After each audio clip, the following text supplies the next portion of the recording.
accepting the status quo that was rotten to start with. The fact is that if Hamas had been destroyed, would have set the jihadis back decades. And Spencer says that's what needs to be done. And I think, unfortunately, it's going to take another large-scale massacre of Israelis to allow Israel to finish the job at this point. I'm Chad, groaning. And it's not exactly a terrorist attack, but loudspeakers at multiple airports were hijacked as hackers played pro-Hamas messages.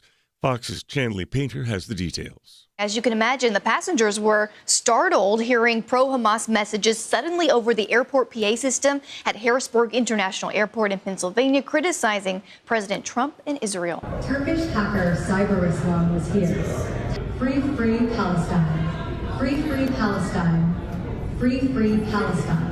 At least 4 airports across North America were disrupted by the, quote, cyber vandalism. But not only were the loudspeakers compromised, the hackers even took over airport display screens with messages praising Hamas. The Harrisburg International Airport says the message lasted for approximately 10 minutes. The airport called it a political message that did not contain any threats to staff or passengers. A Delta flight was boarding at the time of the hack and was searched out of an abundance of caution. And finally, for the first time in more than a decade, the number of states with rates of obesity of 35% or more dropped. That's being viewed as an encouraging sign that America's epidemic of excess weight might be improving. Those are the findings of a new report released Thursday. 19 states had obesity rates of 35% or more in 2024, down from 23 states in 2023. Find more news and information online. Our web address is afn.net. For American Family News, I'm Steve Jordan. Some Christians wonder if boycotting businesses is really biblical, and that's a fair question. Ed Vitagliano and M.D. Perkins address that subject in depth in the AFA Cultural Institute video, Stewardship in Action, The Power of the Boycott. They share the purpose of boycotts and show how they can impact the culture. We're giving that DVD to you free as our thanks for supporting AFA this month. Go to afa.net today for more details. afa.net. Welcome to Today's Issues. Join us for the next hour as we offer a Christian response to the issues of the day. Here's your host, Ed Vitagliano. And welcome to Today's Issues. It is Thursday, October 16th. Ed Vitagliano sitting in for Tim Wildmon this week. He is scheduled to be back in the captain's chair for Trivia Friday tomorrow. So for all of our fans of Trivia Friday, do not worry. The king will be back on the throne. Maybe I should have said president. But anyway, Fred Jackson joins me in studio. Good morning, Fred. Good morning, Ed. And Chris Woodward is in studio. Good morning to you, Chris. Good morning. By the way, folks, at 10:30, Dr. Alex McFarland will be joining us, so you want to stay tuned for that. And I do want to give thanks to a couple who has come to AFA/AFR for a tour, Jimmy and Mary Ann Flanagan. The Flanagans are here from Richmond, Virginia, and they came bearing gifts, yes, Fred. Mm-hmm. They brought Chick-fil-A for breakfast. God's chicken? God's chicken. So they were listening the other day. I'm not sure what show it was, if it was Trivia Friday or One Day This Week or whenever, when we were talking about Taco Bell. I think it was a Steve Jordahl segment where he said that Taco Bell had scored highest for fastest turnaround. Right. But Chick-fil-A scored highest for getting your order right. They're good. And the Flanagans were listening, and they brought us Chick-fil-A. So we are appreciative to them for that. Absolutely. Looking forward to it. Yep. Looking forward to it during the break. We're not going to eat while the show is going on, but, we could. We could just We could make Chris Woodward carry the load while we muted our mics. And happy to do it. Yeah. My pleasure. Well played there. All right. Chris. Yes. Let's get started here with the news of the day. Well, we are in the process of getting some more audio beyond what I have brought to the show today. So stick around because we plan on, Lord willing, if the Lord tarries, Ed, yes, to get into Ma'am Donnie. I know everybody's dying to hear the Democratic Socialist running for mayor of New York City on AFR, and that's what I'm here for, is to bring in clips of what he had to say so we can analyze that and get our opinions out there to go with his. In the meantime, I'm going to begin with our top story in the AP section of AFN.net, that is the website for American Family News. And the headline for this story is this: Trump confirms the CIA is conducting covert operations inside Venezuela. In the story, you'll see that Trump confirmed he has authorized the CIA to conduct covert operations inside Venezuela, and he said he was weighing out land operations on the country. This, of course, has caused some concerns that maybe we're going to get involved in conflicts that we didn't talk about or plan on being involved in just a few days ago, certainly not when he was running for re-election. Well, Fred, now we've talked about this previously. I've made mention of my nervousness about the fact that the U.S. military has conducted strikes on boats that are in international waters, where our intelligence sources kind of guarantee that these are drug runners. I don't think that using the military is the right tool for those kinds of operations. But now we have kind of an acceleration of what. I certainly applaud the president for wanting to keep Americans safe from fentanyl and other drugs that are killing. They kill thousands of Americans a year. But I am equally nervous about the possibility of overthrowing another government and us going to war with Venezuela. So let me just start with that, toss it to you. I do recognize that we probably have CIA activities in a lot of countries. Countries probably have their own intelligence operations in America. But I don't think the American people in 2024 voted for war with Venezuela or anyone else at this point. Yeah, I think if you frame this story as efforts to stop the fentanyl coming in from Venezuela, people would agree we need to stop that. I think what you're getting at is methodology. How do you do that? Now, our Coast Guard is the primary force used to stop vessels trying to get to our shores, be they hauling illegal immigrants, or cargo that we don't want in this country, in this case, fentanyl. The questions that are going to be asked from conservatives and of course the left, but even some conservatives, some military people, is how far do you take this? And it appears the Trump administration is really, hesitate to use the word provoking Maduro, the Venezuelan dictator. And that's what he is. He is a dictator. He's a terrible man. Yeah, he is. Along with taking out those vessels in international waters, and there was another one this week, 6 people aboard this vessel screaming across, I guess, the Caribbean. And you see video. Every time this happens, Trump administration, Pentagon, puts out the video. Right. So they hit these guys and they kill everybody on board. We also understand in the last 48 hours that the Trump administration has sent B-52s from a base in Louisiana. They left around 2:30 yesterday morning, and they flew close to Venezuelan airspace. Yeah. That's the Russians do that. Yes. To our airspace in Alaska. So there's no question about the intent. It's a matter of intimidation. Right. You're right. We have CIA operatives in many countries.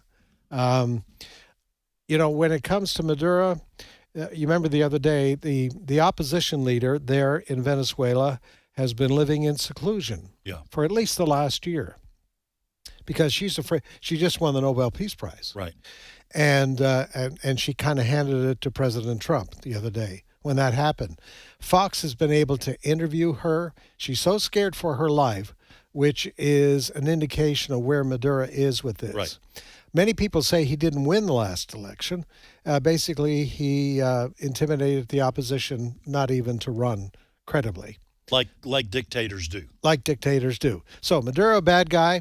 How far should the United States go to get rid of him? Remains to be seen, and I think that's up for debate. And different people are going to fall in different areas on that. Yeah, and listen, folks, for our listeners, I'm sure there's disagreement amongst our listeners. I haven't taken a poll inside this building. I'm sure there'd be disagreements about how far President Trump should go. And again, make no mistake, like you said, Fred, Maduro is a dictator. He's antagonized Trump before. He sent, under the Biden administration, he emptied his prisons and sent criminals here, gang members here. This is a bad guy. I think it's clear President Trump wants regime change. I will even go so far as to say I think the Venezuelan people would celebrate the overthrow of this dictatorship. Venezuela used to be one of the richest countries in the world, and communism under Maduro has destroyed that economy, and it's now one of the poorest in Latin America. And so it is clear that it would be an awesome thing for Maduro to be gone. The question is, should the U.S. unilaterally decide to end the Maduro regime? And I'm not an expert. I just think you have to be very careful with overthrowing other governments and interfering in the cultures and political regimes of other countries, because we don't like it when people do it with us. On the other hand, we can do it and get away with it because there aren't many countries that can mess with our military. So I guess we'll wait to see. I think the handwriting's on the wall for Maduro. I think he ought to be finding a place to land because I think President Trump fully intends to overthrow that regime and bring or allow an election. Let's put it that way. That seems to be where we're headed. Yeah. So, all right. You got anything else to add to that, Chris? No. But I'll get into other federal government issues. And I say that because we're still in the government shutdown, and we've heard for days now from Republicans that Democrats all they want to do is make sure that an illegal immigrant gets health care. And that's why the government's still shut down, because they're so dead set on getting an illegal immigrant health care. They won't agree with us on a clean CR, all that stuff. Democrats, of course, say Republicans are terrible people and all that stuff. I'm paraphrasing a lot. I bring all that up because this morning on Fox and Friends, Dr. Oz, who works for the Centers for Medicare and Medicaid Services, was on Fox and Friends, and Dr. Oz said that we have spent over $1 billion in taxpayer funds on Medicaid for illegal immigrants. And I've got some audio here from Dr. Oz talking about this very issue, clip 2. And they keep claiming that there is no money going from Medicaid, an agency that I run, towards illegal immigrants. So we decided to do our homework. We sent our best investigators out to evaluate exactly what is going on.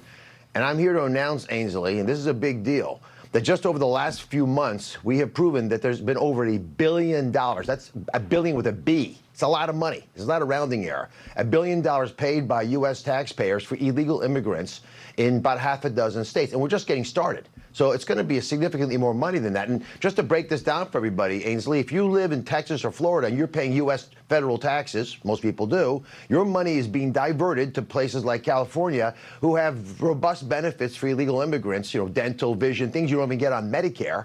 And those funds we have no ability to track until today. Now we're investigating it, and we're going to continue to track this across the country. Well, I think when the final accounting, Fred, is over, the numbers, as Dr. Oz was saying, are going to be huge. Okay, where billions upon billions and billions of dollars, just going even beyond medical care. Yep. That money, U.S. tax dollars, have gone to help illegal immigrants in this country, including under the Biden administration. You remember the federal government, I believe the feds were forking over money to hotels in New York City. Oh, yeah. And paying them top dollar to house illegal immigrants. Nice All that hotels. money. Huh? Nice hotels. Yes. Even to the point where veterans were getting kicked out because the hotels could harvest more money than what other people were paying.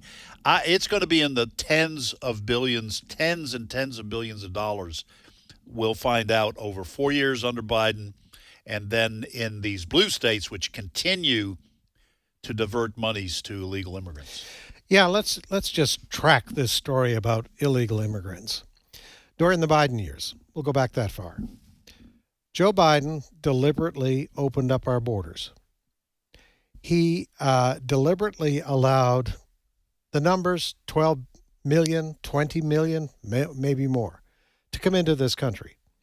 And as Tim has said on a number of occasions, the motivation behind all of that is to bring a bunch of people in who the Democrats believe will vote for them. Right. All right? So that is why in California, they are now helping. We've done this story over the last week or so. They just passed, I think, an executive order in California the last few days that they are now going to help families where ICE has gone in and arrested people, illegal immigrants. They're now going to tell landlords in California, you cannot eject these people. You're going to be forced, landlord. You have your bills, utility bills, but you cannot throw them out if they can't pay the rent. Right. All right? And we're going to help these people. So they're helping people who have illegal immigrant relatives. All right? So that's one thing. Just the other day, a county judge, Cook County, which encompasses Chicago, a judge there said, we're going to pass an ordinance that says ICE agents cannot arrest anybody in the vicinity of our courts. So if you have an illegal immigrant who has committed a crime in Chicago, they are saying ICE agents are not allowed to come in the vicinity of, let alone inside the courtroom. We're not going to allow this to happen. You add all of this up, whether it's in Boston, what's going on there, New York, Chicago, Los Angeles, these are all Democrat politicians making these moves. And let's be very clear. The reason our government is shut down right now is because of the Democrat agenda for illegal immigrants. That's the bottom line. That's the bottom line. Yep. The Democrats want to save Obamacare. They want to make sure Obamacare never goes away. Mm-hmm. And what they're really asking for is more money for subsidies for illegal immigrants to get health care. That's where we are with this. Because the subsidies are the thing that is keeping Obamacare in the realm of affordability for people. And without those subsidies, everyone finds out just how absurdly expensive Obamacare is. Of course, that's a separate issue in terms of discussing Obamacare, but that is why the government is shut down. And here's another kind of a separate issue, but you did mention it. I don't know where these states are getting their legal advice from because the state law does not trump federal law when the feds are looking for federal criminals. Yeah. You can't stop ICE from arresting people. I don't care where they're located. Maybe just out of common courtesy, ICE isn't going to walk into state buildings, okay? But it's saying they can't even arrest people in the vicinity, they're going to lose that fight. The states are, and it would be humiliating for them to do so. But that's where we're headed. We're headed for this conflict between blue states who are, in a way that just kind of blows my mind, willing to die on this hill to continue to use money that should be going, if it goes anywhere, these federal dollars should be going to Americans. Well, taxpayers. Keep in mind, too, that the government is shut down because of something the government was never required or called on to do in the first place, and that is to provide health care for people. Yes. In the early days, no one talked about, put in writing that the federal government should give people money to go to a hospital. They decided that decades ago. I know that sounds heartless, but it's still the truth. Well, I'll also say one other thing, and we're tossing a lot of items into this pot of stew, folks. I understand that. But these kinds of things do kind of spider web out into all sorts of different issues. But with the Trump crackdown on illegal immigrants in this country, many people have been arrested and deported. Others have self-deported. And what I am reading from across the country and actually experienced, had to go visit someone who had gone to the emergency room in our local hospital. It was empty. There was probably 6 people there, okay, when under the Biden administration, illegal immigrants were essentially using the emergency room for their primary health care. Yep. And I'm reading that across the country in many, many states, these emergency rooms have almost gone empty. Maybe it's different on weekends when a lot of people get themselves in a jam and need medical care. But I've been reading that these emergency rooms are returning to a normal kind of business model because illegal immigrants are leaving. Yeah. So when I say that this issue kind of spider webs into, we're talking about hospitals maybe being able to stay in business rather than, especially in rural areas, going out of business. And the access to health care that Americans want now returning to themselves rather than illegal immigrants. Yeah. Sticking with immigration here for just a moment, in California, they are not complying with federal standards or policies that truck drivers in these United States of America should be able to read and speak English. And so as a result of California not following through and delivering on this federal policy, the Transportation Department, Sean Duffy, the secretary there, has announced that the federal government is going to withhold some funding to California based on the fact that they are not forcing drivers there, truck drivers, to be able to read and speak English. Clip 5. To drive an 18-wheeler, a semi, a school bus, you have to speak English and you have to understand English. And you should be tested for this when you take your CDL exam. A lot of states weren't doing it. We've sent out notices to all the states that they have to start to comply. All the states have complied, but one. That would be California. Gavin Newsom cares more about illegal migrants than he does about the safety of his citizens or the citizens around the country. And so we use what tools that we can. And we have $40 million of funding that goes to the state of California. Because they haven't complied, we'll use the tools that we have to make sure we make California pay attention to basic safety regulations, which is English language, behind the truck, behind the big wheels of these big rigs. Fred, this is crazy. Now, Gavin Newsom, I don't know what his chances are. He's clearly going to run for president in 2028. I don't know what his chances are. He has a lot of name recognition amongst Democrats and probably the general public. He is the governor of a large state, so that helps. He probably would get a lot of money from Democratic donors, et cetera, et cetera. I don't know what his chances are. However, it is clear from his governorship that he does not care about America. California is a huge state. It is also the linchpin of the American economy in a lot of respects, because a lot of products come through the docks of California, or fruits, vegetables, etc., grown in California, but they get to the rest of the country via trucks. Yep. And so what California does is very important. And I'm not even sure what this clip, when we talk about $40 million worth of federal tax dollars, I don't think Gavin Newsom cares. No. He doesn't care how many people die in wrecks caused by people who can't read English, so they don't know what the signs say.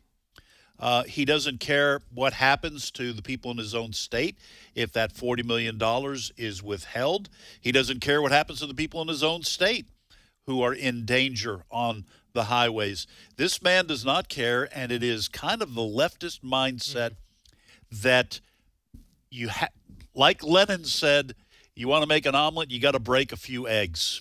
That's the way they view human life, and that's the way they view America. Yeah. Well, Secretary Duffy makes a very good point. You know, if this was something that just affected California, people may say, well, you know, state government, they can do what they want in California. It's not going to affect me. But what California is doing by giving drivers who apply to drive these big rigs, you don't have to speak English. You don't have to read English. Well, you can't read signs as you drive along. Right. California truck drivers move across the country, and we all remember that tragedy in Florida in August when a guy by the name of Harjinder Singh, driving a big 18-wheeler from California, by the way, he entered the country illegally. Right. He makes a U-turn on an interstate highway. In an 18-wheeler. In an 18-wheeler. And as that trailer is across the two lanes, a family of three drives into it with a van. They're all killed. Right. Now, he's been charged. But how many times the potential for this kind of thing to happen, if you have a guy, and we don't know how much truck driving experience he had. Right. You know, if California can compromise on the, you know, you don't have to read English to drive our trucks, what other compromises are being made? These are fatal compromises. Yes. Bottom line. Well, listen, it is true, the old saying, elections have consequences. I think Barack Obama might have been the first one I heard say it. But it is true. Elections have consequences, and people have to start paying attention to what's happening. Voters in California, I'm shocked that Gavin Newsom is the governor there, and Californians continue to vote in leftists to run their state, but it does affect the rest of the country, as it does here in this case with trucking. All right, we're going to take a short break, and when we return, Dr. Alex McFarland will join us. We sure hope you will tune in to listen. You're listening to Today's Issues.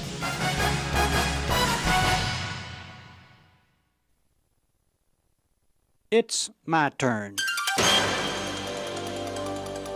Here is your host for My Turn, Don Wildmon. And as you wish that men would do to you, do so to them. The words of our Lord. Anthony Pino, age 9, came running into his home one afternoon, shouting to his mother that his 3 older brothers had fallen into a pond and needed help. It happened when one of the brothers, Reuben, jumped on a plank floating in the pond north of Walsenburg, Colorado, and paddled away from the shore. He lost balance and fell into the pond. Reuben, who was 12, called for help. 2 other brothers, Freddie, 13, and Richard, 10, both went into the pond to save Reuben. Since none of the boys could swim, Anthony ran home to get help. Mrs. Fred Pino picked up the phone to call for help. 2 people were talking on the party line.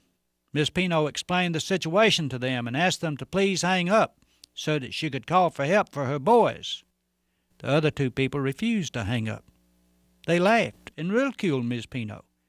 She begged them to please get off the line, that her boys were drowning. They refused to do so, continued to laugh and ridicule. Another lady in the home with Miss Pino took the receiver, spoke to the other 2 people, told them again what had happened, and asked them to please let Mrs. Pino make the phone call for help. She, too, was met with a similar answer. You know, reading such a story, one wonders how any 2 people could be so cruel and heartless. A mother, pleading for only the use of a phone for a few moments in order to call for help for her drowning sons, was laughed at, ridiculed, refused. The story isn't new. As much as we talk about the goodness of man, there remains always the evilness and sinfulness of man. Our Heavenly Father knows something about this type of sinfulness. While he was pleading and begging people to listen, they were intent on carrying his Son to the crucifixion site. While he attempted to be heard, they laughed and ridiculed him. Just common courtesy would have dictated that one should share a party line with one's neighbor. And certainly, knowing of one in Ms. Pino's situation, common courtesy would have said to be of all the help you can. But then not everyone cares about common courtesy. There's still selfishness and hatefulness and sinfulness in the world. For thousands of years, our fathers been trying to get us, all of us, to treat each other like our brothers. And for an equal number of years, we've been refusing. Do unto others as you would have them do unto you. Stupid, silly, out of date, childish. Some people evidently think so. At least they don't think it applies to them. I wish those people could speak with Freddie or Reuben or Richard. Unfortunately, they cannot. They'll have to speak with Mrs. Pino. You see, Freddie, Reuben, and Richard are all dead. They drowned. Do unto others. Think about it the next time your brother is in need. And if you fail to act on it, for your own sake, ask for forgiveness. This has been My Turn with Don Wildmon, a production of the American Family Association. Jesus said, "Let the little children come to me, and do not hinder them, for the kingdom of heaven belongs to such as these." Matthew 19:14. American Family Radio. This is today's issues. Email your comments to comments@afr.net. Past broadcasts of today's issues are available for listening and viewing in the archive at afr.net. Now, back to more of today's issues. And welcome back. Ed Vitagliano sitting in for Tim Wildmon today, joined in studio by Fred Jackson and Chris Woodward. And now we welcome to the program one of our favorite guests, one of our favorite people, Dr. Alex McFarland, who's co-host of Exploring the Word, heard weekdays at 3 p.m. Central Time on American Family Radio. Alex, welcome back. Well, good morning, everybody. All right, Alex, let me ask before we get into our issue that we want to talk to you about, and if the conversation goes from there, that'd be awesome. But you've got a new book out, you and Bert Harper. I mean, brand new. It's out, I think, for the first time last week, perhaps. Why don't you tell our listeners about it? Well, thanks very much. Yeah, it's called 100 Bible Questions and Answers on Prophecy and the End Times. And it is brand new, came out October 7th. And it was written, it's the third book that Bert Harper and I have written together in response to the voluminous questions we get on Exploring the Word. We have the great privilege of doing a radio show on the AFR network live 5 days a week. And, we teach through the Bible, and Bert and I have, in 15 years, taught through the entire Bible about 2.5 times, not quite 3 times, but we take questions, and I've just kind of, some of the questions are repeated over and over, but then whenever new questions come along that are kind of unique, I've always written them down. I've kept like stacks and stacks of paper while we're doing the show that I'm writing things down, and it's become, now 3 books, of course, the most recent of which is the one on prophecy. And listen to this, I got to tell you something. October 7, 2025 was the release date. And when we were working on this book, little did we know that would be not only the 2-year anniversary of the tragic Hamas attacks, October 7, 2023, but also it would be the very week that the peace deal between Israel and Gaza would be, approved and ratified. And Bert and I both believe that we are living in prophetically significant times. It's time to have our house in order. Christ is coming.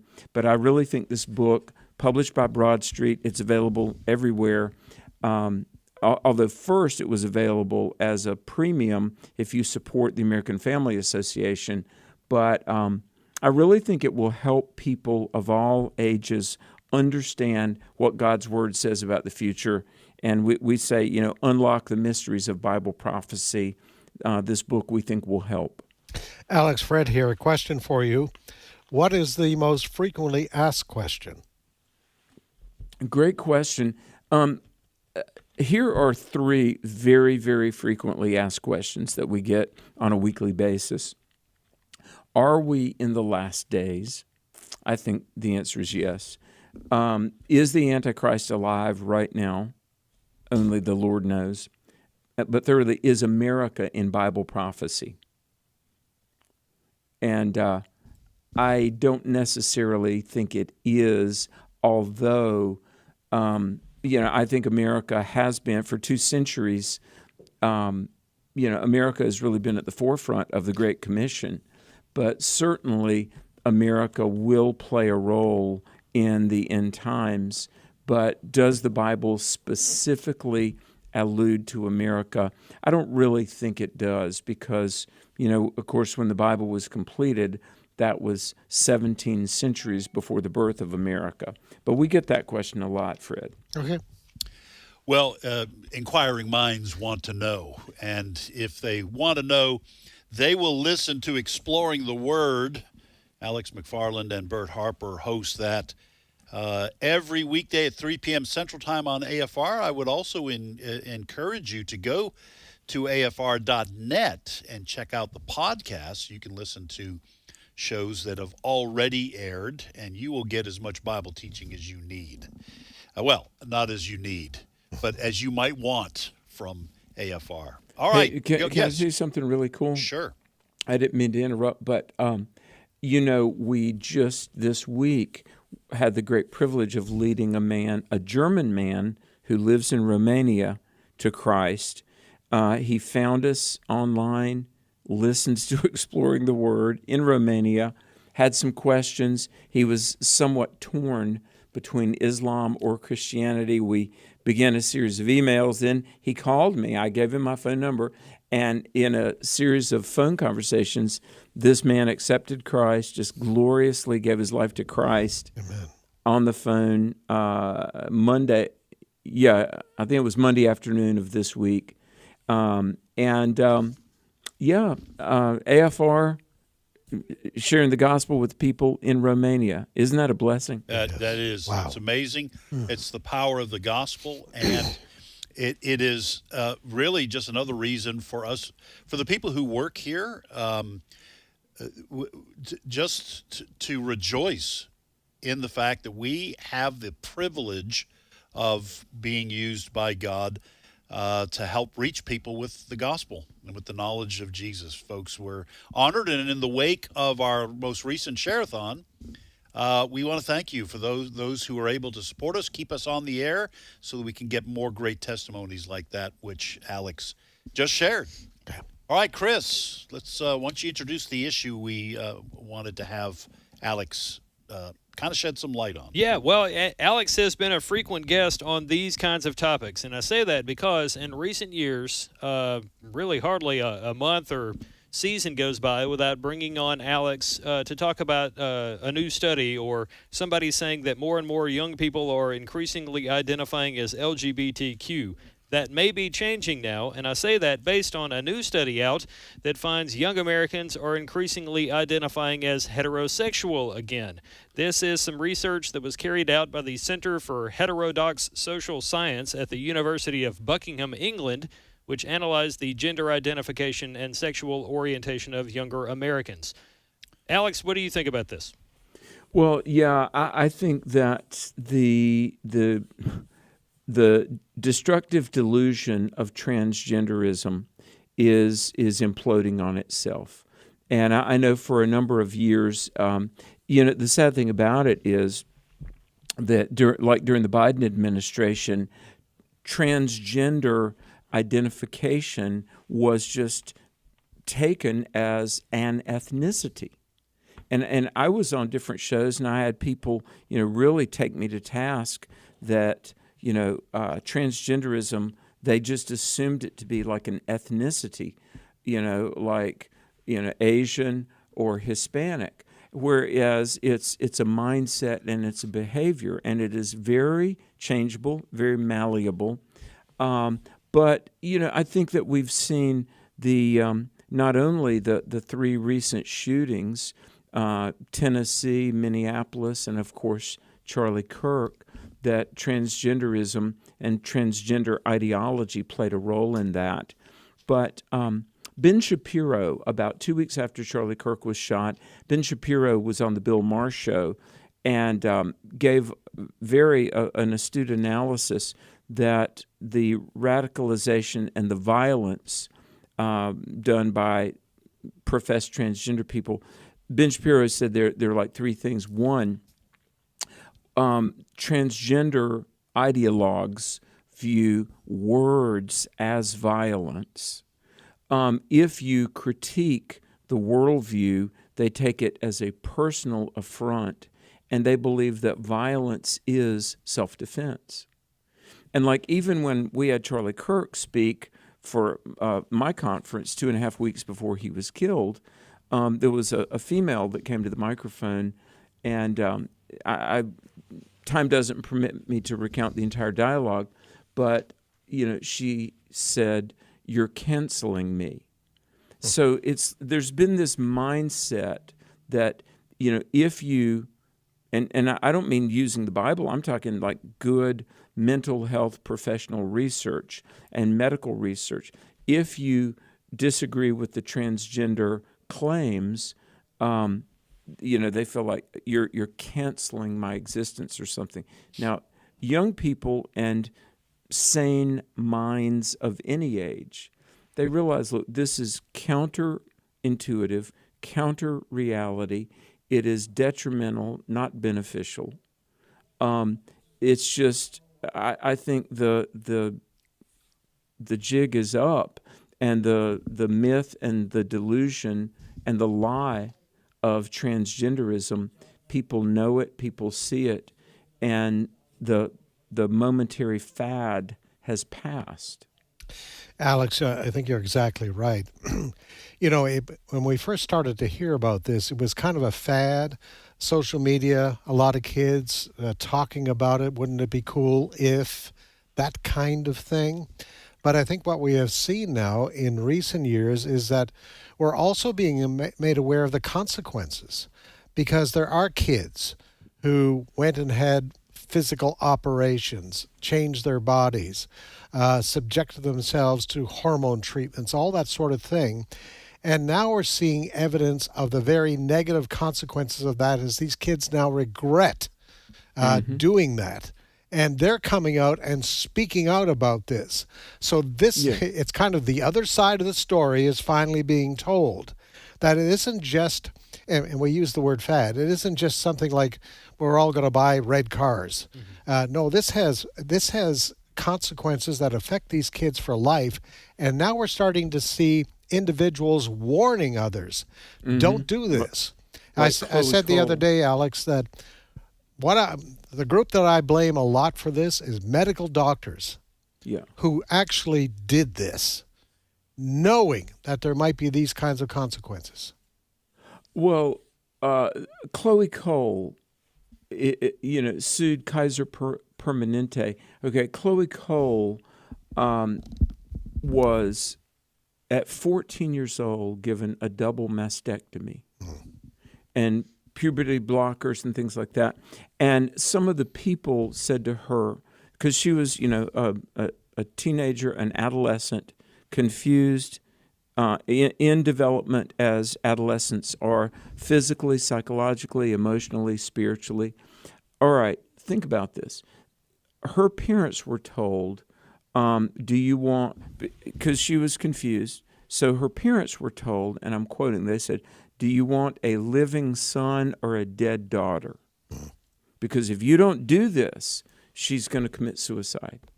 Well, that didn't happen, and now, I don't know how she is now, but she's a person whose body was horribly damaged, and she's trying to rebuild her life, and she's become really kind of an activist. They call her a detransitioner.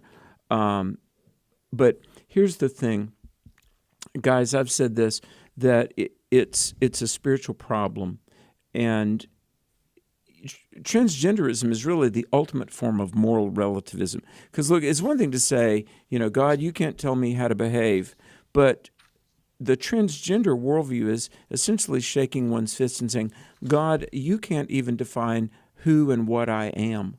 I'm a genetic male or a genetic female. No, I will chart my own reality. I will define what I am. And that's demonic. I mean, it really is. And so I want to say this, guys.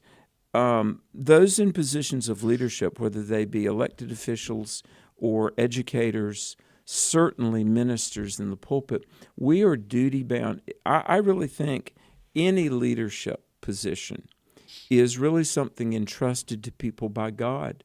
We know a minister in a pulpit is accountable to God, but really I think a parent, a teacher, certainly an elected official, and people in media, they have a responsibility before God to speak truth and tell people maybe not what they want to hear, but what they need to hear. And all of we know the Hollywood talking heads, they don't know what truth is. They pretend for a living. Seriously. I kind of groan whenever they'll say, this or that actress or that, Hollywood celebrity is, anti-life, pro-trans, LGBT. Well, we know Hollywood, they're very much detached from reality and God's truth itself. But those that are, leaders, and that's why, Gretchen Whitmer in Michigan was going to make dead naming a felony. In other words, if somebody, is transitioning and you even accidentally refer to them, Mr. So-and-so, that could be a felony punishable by a fine and jail time. This is crazy. And the one more thing, and I'll throw it back to you guys, but our whole government, Christianity aside, the Declaration, Preamble, Constitution, Bill of Rights, 50 out of 50 state constitutions that reference God, and they do, by the way, our whole government rests on the assumption of moral truth. And the LGBTQ trans plus woke agenda assumes that there is no objective moral truth. And whenever I'm at colleges and they say, well, you don't believe a male is a female, you may not impose your Christianity on me. And I said, well, look, the idea that a male is not a female, that's not Christianity. That's just common sense reality. Right. So we have to have some brave souls that will speak truth and reality, if for no other reason, for the preservation of our Constitution. Our Constitution does not work in a moral vacuum. That's true. And in fact, no government can. We are discovering, though, that you can only bend and shape nature and reality so far before it boomerangs and blows up in your face. I'm mixing metaphors here, but absolutely right. Hey, Alex, what you got cooking, you and Bert, today and tomorrow? Well, we just yesterday we began 2 Peter. We just go chronologically through the Bible, and we taught 1 Peter. And so, folks, if you're new to exploring the Word, you've come at a good time because we just began 2 Peter. You haven't missed anything much. And these two books, oh my goodness, Peter, the Apostle Peter, is my favorite New Testament character next to the Lord Jesus, of course. But 1st and 2nd Peter are powerhouse. I know Paul gets all the limelight. Paul, Hebrew of the Hebrews, probably a genius level IQ, seriously. But Peter, don't underestimate the Apostle Peter, because his books are just really powerful theologically, practically. So that's what we're doing. We're just now embarking on 2 Peter. And, by the way, if I can brazenly self-promote, my website is alexmcfarland.com, and we've got a great fall tour schedule, and I'm going to be in Somerset, Pennsylvania, 24th through 26th at Living Hope Church. And then I'll be with Bert at the Fishbowl Retreat, Pickwick Landing State Park, October 28th through 30. Then I'll be in Fort Caswell on the coast of North Carolina, a big youth retreat. We anticipate 800 teenagers, November 7 through 9. But anyway, if you look on my calendar, I am coming soon to a town near you, folks. Well, folks, check that out at alexmcfarland.com and other resources there and scheduling for Alex. So check that out. Alex, thank you so much for being on with us again today. Hey, God bless you guys. Thanks. See ya. All right. Now, folks, I do want to correct myself here. The new book from Alex and Bert, 100 Bible Questions and Answers on Prophecy and the End Times, will be available on our resource center December 1st. So we kind of piqued your interest in that book, but that will be available for purchase at our resource center, resources.afa.net. On December 1st. So I do apologize for that oversight. Resources.afa.net, however, does have all kinds of other great materials available, including previous books from Alex and Bert in the 100 Questions and Answers series, of which the most recent one is the aforementioned 100 Bible Questions and Answers on Prophecy and the End Times. That is coming and will be available for purchase December 1st. All right, Chris, let's move on with more of the news. Yes, speaking of campus events, Vice President J.D. Vance and Erica Kirk, now leader of TPUSA, Vance and Kirk are going to be coming to Oxford, Mississippi at the end of this month for an event at the University of Mississippi, also known as Ole Miss. This was an event that Charlie Kirk was scheduled to appear at but prior to his death. His assassination. And so now his wife's going to come here along with Vice President J.D. Vance. Somebody talking about this on the television this morning is TP USA podcast host Alex Clark. Here's what Alex had to say, clip 7. President and the Second Lady have forged the most beautiful friendship amidst tragedy. And they've gotten so close, and I love that she's getting to do this event with him. And people need to know, if you live in that area, first of all, it's worth it to travel. If you got to drive a little bit, get there early. We have thousands and thousands of people trying to get into these events now, and not everybody can fit because they're indoors. They're very safe. We have crazy security at these now.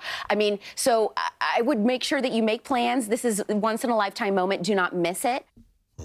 Well, Fred, this is near our headquarters, where our flagship station for American Family Radio is located. It's going to be in Oxford, Mississippi. And we know there's thousands of people trying to get in. We're trying to get credentials. Others here have already gotten some tickets for this event. I do want to make mention of the fact that Erica Kirk must be an extraordinary woman because she has not had a lot of time to grieve the death of her husband. Her children have lost their father. But she is determined to keep Charlie Kirk's memory alive and the work that he started going. So this is an extraordinary woman. Absolutely. Heard a bit of her speech on that huge memorial that was held a couple of weeks ago. Right. And she is grieving, but boy, she is determined that the groundwork that the Lord allowed Charlie to create under Turning Point, that she says it's not only going to be, she said it's not going to be maintained, we're going to grow this. Well, and the number of chapters is exploding. It is. Across the country. Absolutely, and those figures were mentioned yesterday in a couple of programs. So it's exciting. It's also exciting. Remember, J.D. Vance, he used Air Force Two to fly the body of Charlie Kirk from Utah back to Arizona for that service. And so, Erica is, she's right up there. She's going to be a take charge person. She is a take charge person. So that's going to be quite an event at Ole Miss. So as we were just saying, if you're in the vicinity of Oxford, Mississippi, and you can get a ticket, you can go online to Turning Point to get a ticket to get in there. Thousands are going to attend.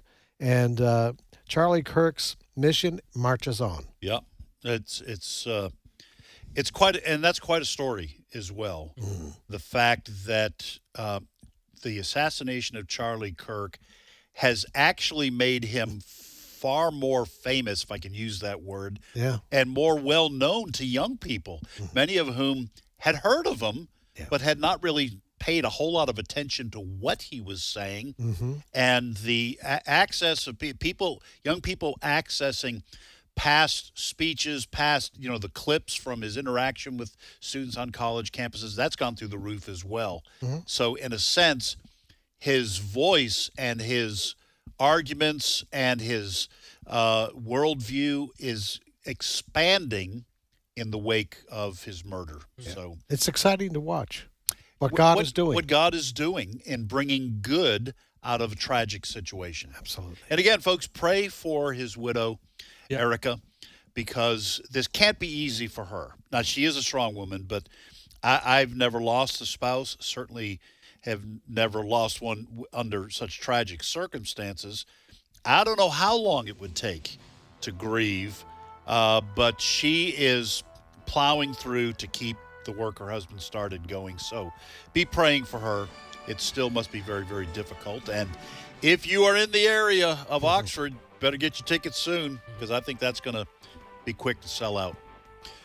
All right, you are listening to Today's Issues on American Family Radio. Ed Vitagliano, Fred Jackson, Chris Woodward. You just listened to Dr. Alex McFarland. Join us. We are going to take a 5-minute break for news.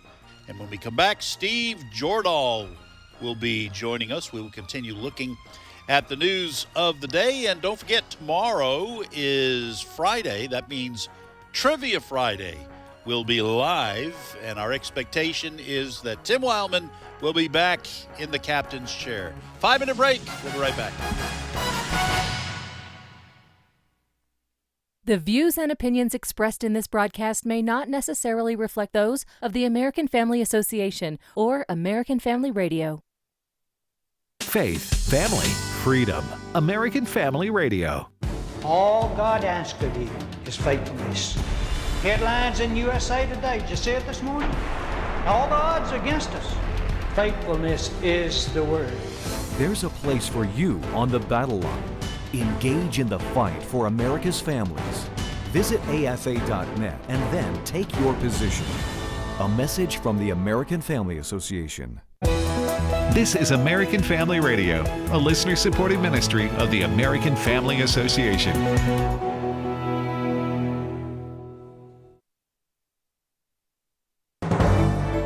This is American Family News. I'm Steve Jordahl. President Trump confirmed Wednesday that he has authorized the CIA to conduct covert operations inside Venezuela and said he was weighing having the U.S. military attack the country. This comes as the U.S. military has conducted at least 5 fatal strikes against alleged drug boats in the Caribbean since September, killing 27 people, with 4 of those boats originating from Venezuela. Ambassador to the United Nations Mike Waltz joined Fox and Friends with reaction. These are designated terrorist gangs, and President Trump is going to do whatever it takes and use all the tools in the toolkits from the intelligence community, from the Department of War, and of course diplomatically to defend U.S. sovereignty against actions that are actively killing Americans. The Supreme Court on Wednesday appeared inclined to limit the use of the Voting Rights Act to force states to draw electoral districts favorable to minority voters. The court's 6 conservative justices, to one degree or another, seemed like they would vote effectively to strike down a black majority House district in Louisiana because it relied too heavily on race. A ruling for Louisiana could open up the door for legislatures to redraw congressional maps across the South, potentially boosting Republican electoral prospects by eliminating majority black and Latino districts that tend to favor Democrats. A Florida court has ruled that a school board can constitutionally remove an LGBTQ-themed book from its school library. AFN's Bob Kellogg has the story. Chief U.S. District Judge Alan Windsor, a Trump appointee, rejected the idea that the First Amendment was violated by Florida's Escambia County School Board. Matt Staver of the Liberty Council explains the book, and Tango Makes Three, is about homosexuality. And Tango Makes Three follows two male penguins who adopt, hatch, and then raise Tango, a penguin chick, at New York's Central Park Zoo. It is a book about same-sex marriage, and it is for young children. Saber went on to explain the court made a right decision in this case, that libraries need discretion in purchasing books and in removing books based on various factors. And by the fact that they purchase a book doesn't mean that it becomes a public forum. Otherwise, that would mean every person can force a library to carry a book or force a library to maintain the book after it has purchased the book. Judge Windsor wrote the library did what libraries have been doing for 2 centuries by deciding which books are appropriate. I'm Bob Kellogg. Pope Leo XIV may occasionally confuse the faithful with his liberal social views, but he's clear as a bell on one topic. He made his fandom of the Chicago White Sox known at the Vatican this week. Fox's Jared Max explains.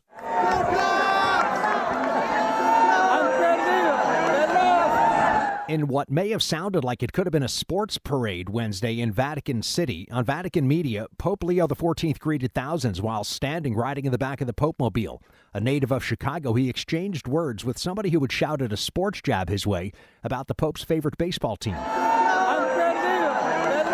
After somebody yelled, "Go Cubs" at Pope Leo XIV, a lifelong Chicago White Sox fan responded in Spanish, "Han perdido." Then in English translated, "They lost." The Cubs were eliminated in the National League Division Series Saturday by the Brewers. Still, the Cubs won 32 more games this year than the Pope's favorite Chicago baseball team. Jared Max, Fox News. And finally, troubled weather lies ahead. Fox senior meteorologist Janice Dean has a look at the Fox weather forecast. A system traveling across the country will bring the risk of strong to severe thunderstorms starting Friday through the weekend and into next week, starting with the Plain States through the Mississippi Valley and then the eastern seaboard on Sunday and Monday. We can expect all sorts of different weather, including heavy rain, large hail, damaging winds, and even the risk for tornadoes, especially Saturday and Sunday. Flooding will be possible depending on where you live. Meanwhile, the Northwest getting active with several storm systems lined up for that region over the next week. Stay alert with Fox Weather. I'm Janice Dean, Fox News. And for American Family News, I'm Steve Jordahl.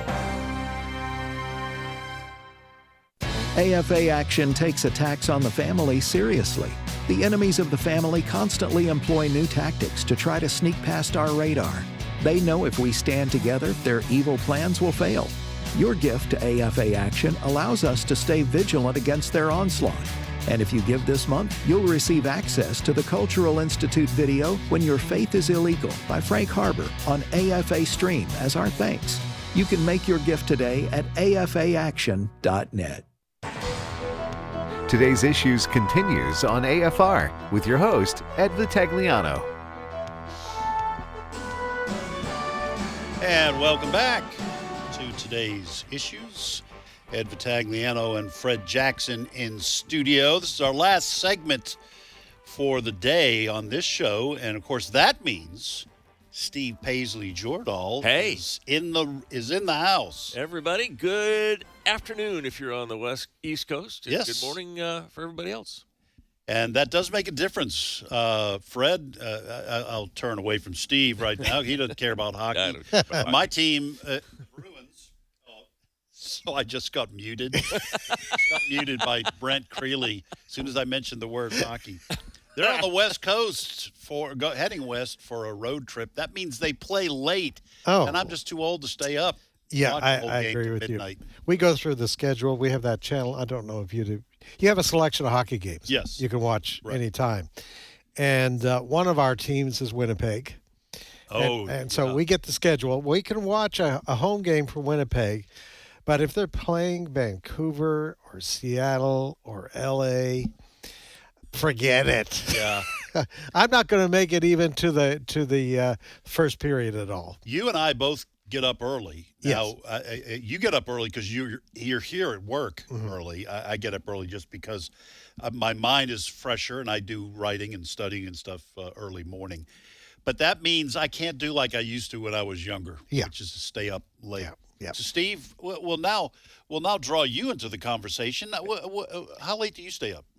Oh, man. I tell you, my wife is a talker. And let me just stop you right there. Like Tim always does when I start to drift towards dangerous territory. Danger, Will Robinson. Danger. Just be careful she here. knows. Okay, She all right. She knows. No. Okay. I will often find myself deep in conversation at 1 a.m, not thinking, or I'm thinking, we're not really considering. My alarm goes off at 5, so yeah, that's brutal. When you get to be our age, how old are you? I'm 65. Oh, you're 60. No, we're all in the same boat. I wouldn't want to hear myself in a conversation at 1 o'clock in the morning. All right, folks, that's probably more information than you wanted, so we will move on. Steve, what's your first news story? All right. Well, it looks at the moment like the next mayor of New York City is going to be Zoran Mamdani, who, if he doesn't call himself a communist, actually is a Democrat, socialist, and he consented to an interview yesterday on Fox with Martha McCallum. It was pre-recorded, I believe, and he has not changed a whole lot of positions. He's not moving to the center for anything. So I wanted to go through just a couple of the things that he said. He has, as a socialist, of course, his thing is he's got 18 million things he wants to give everybody for free, right? So he wants to give free bus rides to everybody, free lunch, free housing, just a whole bunch of free stuff that he's going to... Who doesn't want that? I want that. That'd be awesome. I know. How's he going to pay for it? Yeah. Well, that's the question. Well, let's find out how he's going to pay for it. Cut 13. I believe these are the most straightforward ways that we can actually fund universal childcare, making buses fast and free. Mm-hmm. And I've said that the two clear ways to do so, raising personal income taxes on the top 1% by 2%, and raising the corporate tax to match that of New Jersey's corporate tax of 11.5%. What would you cut? What would you draw from to do it? I don't think we have to cut. I've spoken about raising taxes on the wealthiest. If you're making $1 million in New York City, or more than that, you can afford to pay 2% more. Are you going to, though? Are you going to pay it, or are you just going to move to Florida? Well, listen, this is the way they all make it sound attractive. Top 1%, just pay 2% more. Fred, that sounds reasonable. Okay? Yeah. This is not, it never stays that way. There's always a fine print. I remember there's some, I don't know what state it was. This goes back probably 5 years ago. Might have been California. They always seem to lead the league in wackiness. But they were going to, maybe it was New York, I don't remember. They were going to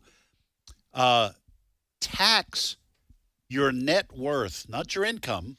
They were going to go actually, I don't know if they were going to physically go into your home. They wanted to look at the artwork you had, your furniture, find out what it was all worth, even though you'd already paid for it, and tax you on your net worth. Now, that didn't finally make it, but this is the mindset of those who are socialist-leaning, certainly who are communist. And the problem is the more you tax companies and corporations, the more you tax people, the faster they leave. Yeah. And then you make these promises for all this free stuff, and then you've got nowhere to pay for it. And then you're asking the federal government, hey, we're too big to fail. You got to bail us out. Yeah. This is what communists do. They sell you with free stuff. You just heard him. Free universal healthcare, daycare, free bus rides. We're going to give you there could be city-run grocery stores. Yeah. City-run grocery stores. We're going to freeze rents, all this sort of thing. And that sounds so good. But the history of socialism, the history of communism is once they start offering all of this stuff, they capture you. They capture you, and then the fist of communism comes out. Right. We can't afford to do this for you anymore. This is what you're going to get. And you become super dependent on the government. Right. Mamdani has been quoted as saying, the answer to everything is to decommodify. All right? Let me read you a definition of decommodify. And he's basically described what this is. Decommodify is the process of reducing the market's influence over essential goods, services, or aspects of life, treating them as rights rather than commodities to be bought and sold. Read into that, we want the government to own your house, all right? We don't want people buying and selling our houses. We want to own those properties, all right? He goes on. It involves shifting the perspective of value from monetary worth to inherent social and ecological worth, aiming to ensure equitable access and protect certain aspects of life from market forces. Basically, we're going to get rid of free enterprise. Right. All right, we're going to get rid of free enterprise. The government is going to own everything. Examples include, listen to this, folks, examples include providing universal health care, creating community land trusts for affordable housing, government buying up, apartment buildings, etc., or establishing free public transportation. All right, that is the definition of decommodify. You just heard him say, this is what we want to offer you folks. And that's just what you just described and what Mamdani was talking about. That's just the nose of the camel under the tent. Yeah. And Indeed. then the rest of it follows. And what is the rest of it? Yes. Well, he has also talked about some of his policies. He's Muslim, I believe. Yes. And he has no love for Israel. That's right. I would go as far as to say he's fairly anti-Semitic. And this is how I know. He was asked by Martha McCallum yesterday, if he would denounce the terror group Hamas, the ones that brutalized Israel on October 7th. And this was his answer, cut 14. You won't say that Hamas should lay down their arms and give up leadership in Gaza. I don't really have opinions about the future of Hamas and Israel beyond the question of justice and safety and the fact that anything has to abide by international law. And that applies to Hamas, that applies to the Israeli military, applies to anyone you could ask me about. All right, Fred, I will say this about Zoran Mamdani. He is very slick. Yes, he is. He's a great communicator. Mm-hmm. He's very smart. And that's the kind of answer you're going to get out of this guy. You're never going to find out what he really believes or what he really thinks until he is in power. Yeah. Now, fortunately, it's just New York City. Fortunately, he's not running for president, although that might come. Yet, yeah. Later on down the road. Mm-hmm. So that I've listened to him carefully. You're never going to trap him. You're never going to trap him like you could Kamala Harris. Or some of these other politicians who can sometimes be blindsided. He is very, very slick, very smart, and that's the problem. Is when you have excellent communicators, what happens is they sell you this over here, and then when you buy in, they take control and you get more than you bargained for. And then it's too late. He's 33 years old. Yeah. All right. He's been an assemblyman in New York. But I hear a lot of Barack Obama in his speeches. Also a great communicator. Yes. But those types of individuals, you mentioned, how did you describe him? Slick? Slick. I remember when Barack Obama was running for president. Do you remember the debate? He and John McCain, it wasn't a debate really, with Rick Warren. Yeah. You remember the questions Rick Warren asked Barack Obama about how do you feel homosexuality? Oh, I believe marriage between a man and a woman. Right. That's the way the Bible says it, and I'm a Christian, so that's what I believe. Yeah. He gets elected, guess what? 180 degrees. He evolved, Fred. The far left sees lying and deceiving as a tool to be used. It's a means to an end. Yeah. Here's the other scary part. I listened to a speech that Mamdani gave on Monday night this week. It was a rally, okay? And he started talking about, there's power in this room. Big bunch of people. There's power in this room. And he even went as far as to say, we are the new spirit of the Democratic Party. he's right.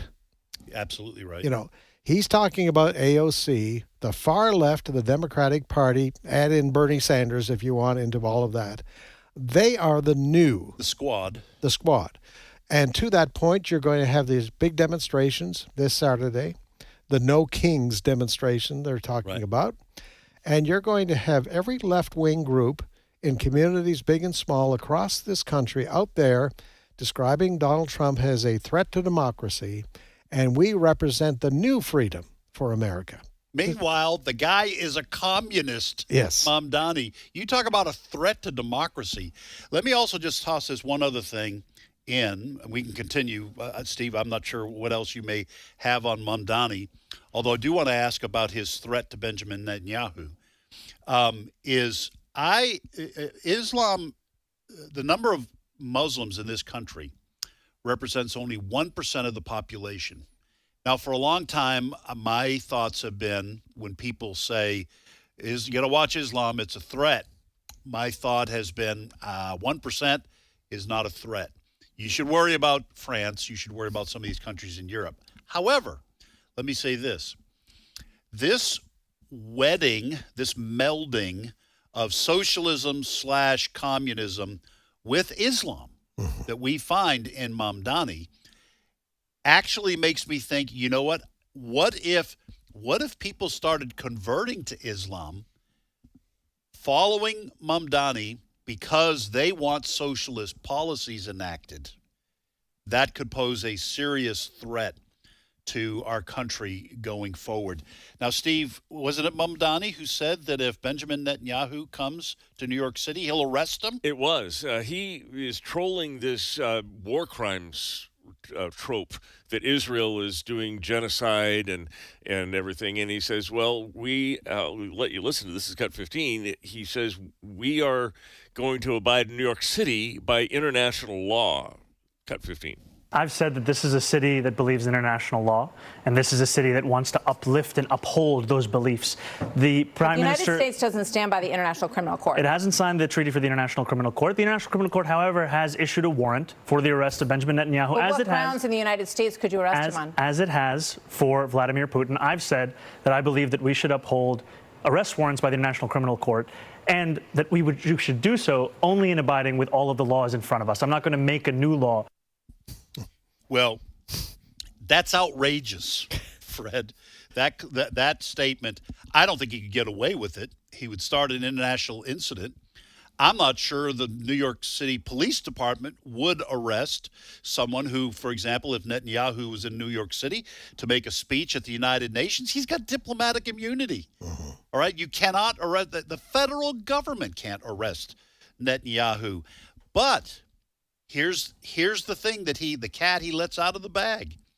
He's going to comply with the International Criminal Court, with the United Nations, even though we haven't signed on to the ICC. He is thinking globalist because this guy's a communist, and he's using communism, I think, to insert Islam in a big way in this country. But it's an outrageous thing for a mayoral candidate, an outrageous statement for a mayoral candidate to make. And it seems to me the people of New York City either are not thinking when it's coming up to the time to vote, or they are thinking and they've switched camps and are going full socialist. I think America should be very, very concerned, because if anybody thinks that Mamdani doesn't have national aspirations, think again. And if you think, this is New York, they're really stupid in New York, they're going to elect this guy mayor. No. This is just the first step for this guy. Yeah. Because I believe he wants to be president, and if he became president, he would be a globalist on steroids. And America's independence, America's way of life would change so dramatically. And here's the scary part. There are millions of university students right now who believe in him. Yes, they've been brainwashed on college campuses. On globalism. Yeah. And to hate Israel. Yes. That's what we saw in the wake of October 7, 2023. We were all shocked. Within 48 hours, campuses across this country were out there pro-Hamas. So this has been going. He is coming into an environment, a milieu, as some people say. He's coming into an environment that actually likes what he's saying. Well, and I'll say this too, and then we'll toss it back to Steve. Rudy Giuliani went from mayor of New York to a candidate for president. And Zohran Mamdani is much younger. He's a good-looking guy. I'm not saying Rudy Giuliani wasn't. Don't accuse me of that. He's charismatic, as we said. He's an excellent communicator. He's tapped into, like you're saying, the milieu, the atmosphere, the zeitgeist, okay, the spirit of the age for a lot of young people. I think he would be formidable, whether he skips running for governor of New York and jumps into a presidential campaign here on down the road.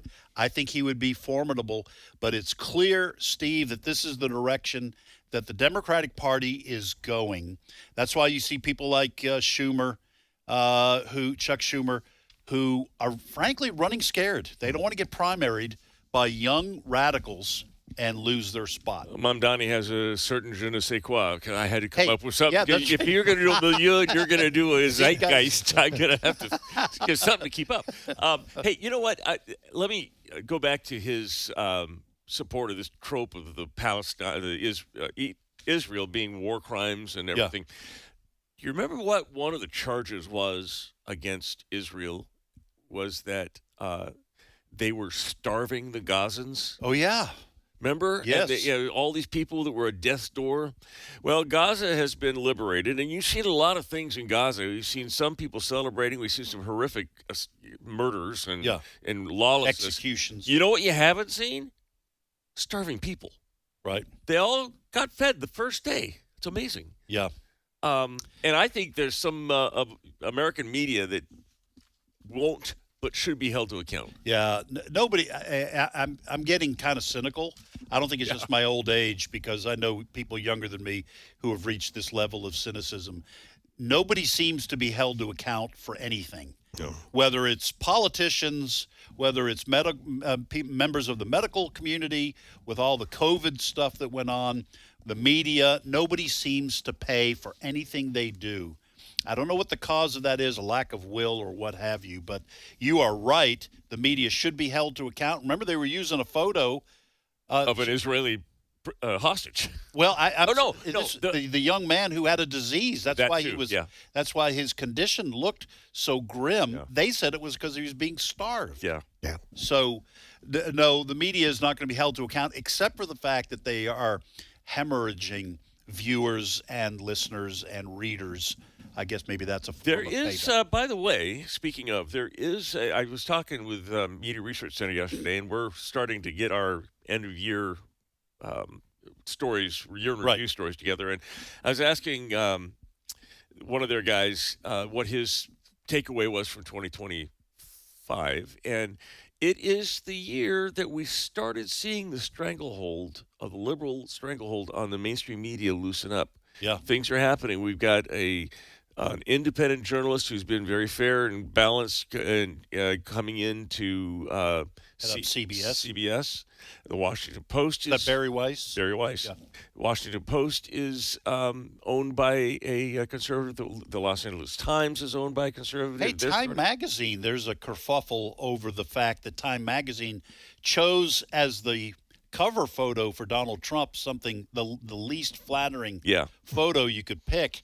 And I just glanced at an article saying the billionaire owner of Time Magazine is upset that was the kind of editorial decision that was made. I think that there's change afoot. I want to end with this because I don't want to get away without doing this. You want to know how to get under Nancy Pelosi's skin? Not really. No, probably not. Ask her. Or in her head. Ask her about January 6th. She was asked by a reporter from Mike Lindell's TV. Her name was Allison Steinberg, about January 6th. And, there's a January 6th committee, the second one, the Republican one, now is finding a whole bunch of stuff that happened on January 6th. And she was asked about some of it. I want you to hear this. This did not go over very well with her. Cut 8. Have responsibility, Terry. Cut 8. I'm sorry, Brent, I called the wrong. Congresswoman Pelosi, are you at all concerned that the new January 6th committee will find you liable for that day? Are you at all concerned about the new January 6th committee finding you liable for that day? Why did you refuse the National Guard on January 6th? Shut up. I did not refuse the National Guard. The president didn't send it. Why are you coming here with Republican talking points as if you're a serious journalist? The American people want to know. We still have questions. Thank you. Thank you. Thank you, Nancy Pelosi. Shut up. Hey, now, this young lady who's asking that, this is from Mike Lindell's. This is the My Pillow guy? Yeah, My Pillow guy has a news. Is this the young lady? This is an unfair question because you don't know who I have in mind. But she's been popping up in a lot of stories on X and so on and so forth. She's a young lady, and she is bold as all get out. I'm sure this is. She goes to protests and does these interviews. I don't know if it's the same person. Yeah, I'm sure it is. That video, as the camera leaves and she says thank you, she turns around and boy, you should see the grin she gives to the camera. I got her. Well, Fred, I got to say that response from Nancy Pelosi for old people, I'll just say for me, I recognize that snapping at a young person, get off the grass, that kind of thing.